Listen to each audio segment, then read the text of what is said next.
There have been a lot of headlines out there today about new restrictions, but there's also promising news in a race for a vaccine. Moderna is now the second pharmaceutical company to announce its vaccine is nearly 95% effective based on early results. Local providers tell ABC 10's Van 2 how they're preparing.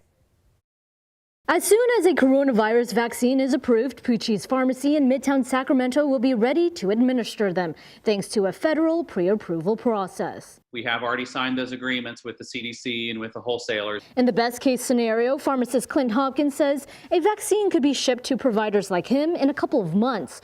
The first wave prioritized for frontline healthcare workers, the second for the most vulnerable, the elderly, and those with underlying conditions. Vaccines really are on the horizon. It all depends on FDA authorization. Early data from Moderna shows its vaccine could be 94.5% effective at preventing the virus. Moderna's announcement comes just 1 week after competitor Pfizer announced its own vaccine appears to be highly effective. These results can change, but both companies are on track to apply for FDA emergency use approval within weeks. If both are approved, there could be 70 million doses available by the end of the year between the two companies. Both require 2 doses 28 days apart. This is going to take a process, but the good news is that we have these positive results and we had them in really record time. UC Davis School of Medicine Dean Dr. Allison Brashear says distribution is still a big question. UC Davis facilities are investing in freezers to store vaccines.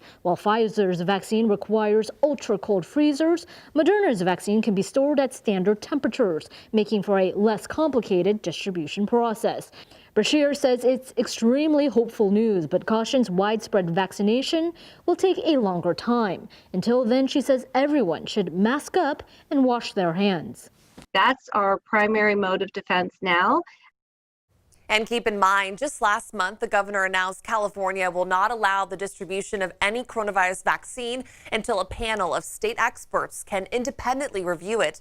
But Governor Newsom says that should not slow down distribution.